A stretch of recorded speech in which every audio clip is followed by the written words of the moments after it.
Hi. I got summoned to go live and talk about some things of the ethers of the spiritual cosmos. If my computer will turn on, I guess I'll have to use my iPad, but I want to talk about spiritual gaslighting.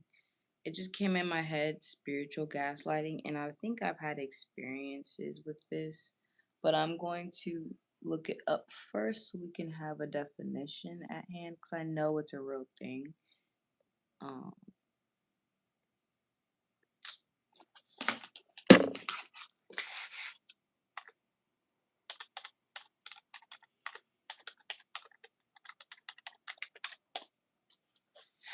okay, let's see.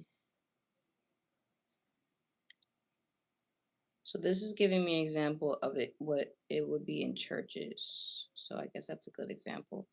This is from anchoredcounselingservices.com.au. It's an Australia site.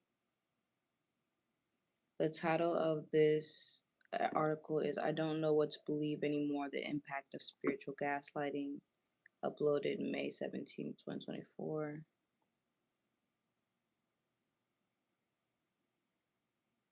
I'm going to read the second paragraph. Well, actually, I'll start from the beginning. We hear the term gaslighting a lot. It is most often associated with domestic and family violence or when talking about narcissistic behaviors. However, it doesn't start and end there. We can experience gaslighting in a number of situations, including spiritual. Churches, cults, and other high control groups teach people what to believe, how to behave, what is acceptable, and what is not. When this happens, it removes our ability to think critically about ourselves, the world, the church, and our beliefs. It leaves us vulnerable to being manipulated, controlled, and yet gaslit.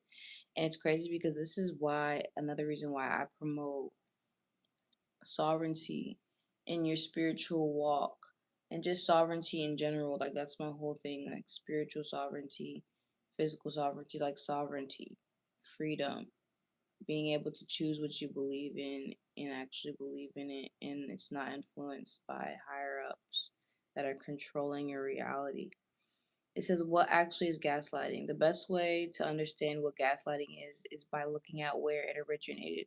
The term gaslighting originates in a British play turned film from the 1930s. The play was called Gaslight, and the plot is about a husband who mentally and emotionally manipulates his wife into believing she's crazy by changing the intensity of the gas lamps within their home.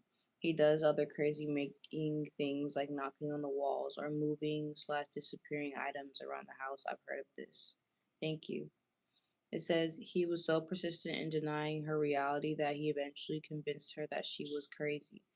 The story ends in an epic tragedy of the wife being committed to a mental institution, all her inheritance being stolen by her conniving husband. The film is upsetting to watch because the audience is watching a woman slowly begin to question herself and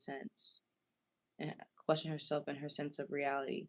So, in short, gaslighting is a form of emotional manipulation and psychological abuse. Its purpose is to cause the victim to question their sanity and their instincts or their perception of events. Some believe that gaslighting is always done with harmful intent or purpose. Having been in a high control group, I'm not sure I agree. Often conditioning and religious beliefs can lead to this type of behavior happening unconsciously. Okay, so it goes on to talk about the type of gaslighting and are all types of gaslighting equal. Types would be blaming, saying somebody's crazy, just calling someone denial or, yeah, calling someone too sensitive, saying it was a joke when it wasn't, isolation, stuff like that. All right, here we go. So, what is spiritual gaslighting? Spiritual gaslighting is when the manipulation and abuse involves using religious beliefs, texts, or authority. It is in order to control, invalidate, or undermine someone's spiritual experiences or personal beliefs. It often involves twisting religious doctrines to make someone doubt their own faith, dismissing valid concerns as signs of weak faith or shaming them into conforming to specific religious norms. The core of spiritual gaslighting lies in using spirituality as a tool for control rather than for genuine support and guidance. This ends up leaving individuals feeling confused, isolated, and questioning their own beliefs and experiences. So you might be wondering what that actually looks and sounds like. All right, I'm gonna tell you guys what the I hold on. Who wrote this article? His name is Sam,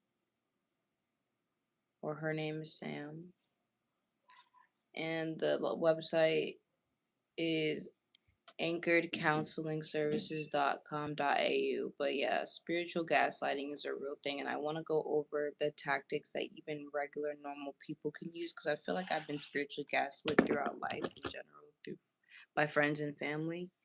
All right, so I'm going to go for the first one they say, so blaming. This type of gaslighting involves blaming someone else for minor or major things that might go wrong. It might sound like, quote unquote, you make everything so difficult. Why do you cause such drama? Or, quote unquote, I didn't do that. That this was your fault. So blaming can be a form of gaslighting. Saying someone's crazy or making someone else be the crazy one is a form of gaslighting. Says this type of gaslighting is when the gaslighter accuses others of being crazy, unreasonable, or needy when someone is having normal reactions to life circumstances. This can often sound like, are you kidding? That's ridiculous. You're crazy. Or, quote unquote, you're reading into something that isn't there. It's all in your head. I've experienced this to a T, like people calling me crazy for certain things that my intuition had picked up, or I picked up gut wise, or I just some certain things I just know. So I feel like if you've experienced this, you're not crazy. You were gaslit. Another version of gaslighting is denial. This type of gaslighting outright denies that something happened the way that it did. This makes you feel like your perception or feelings are completely invalid. This will sound like outright denial. Quote unquote, I didn't do that, you were making it up. Or, quote unquote, I don't remember that, so you're obviously lying. So when somebody's denying your reality or denying your experience when it obviously happened in reality, that can be a form of gaslighting. Two more, and then I'm gonna probably end this live. I just wanted to talk about it. Saying it was a joke. This type of gaslighting accuses someone of misreading hateful, dismissive, or threatening interactions in a relationship. We see this when people say, lighten up, I was only kidding, or quote unquote, gosh, it was a joke, after making a critical or insulting remark. That, oh my gosh, I feel like we all can do this incidentally as well, but that is very common when people scrub things over and say it's a joke when they know they weren't joking. It just kind of like bypass accountability. And then we have a last way of gaslighting is isolation. This is when someone knows they are being manipulative and they are turning up the volume to 100. They know they've done wrong and that you're not crazy. However, they threaten you with social isolation if you were to tell your support system. It sounds like, quote unquote, go on, tell the police, they won't believe you anyway, or quote unquote, tell your friends, I dare you. So the threat of isolation, the threat of isolation, people can use that as a control tactic to make sure that secrets stay kept, or that their secrets stay kept simply because if their secrets get out and you know it, or you were a cause of something, it can ruin your the perception of you or your um quote unquote reputation.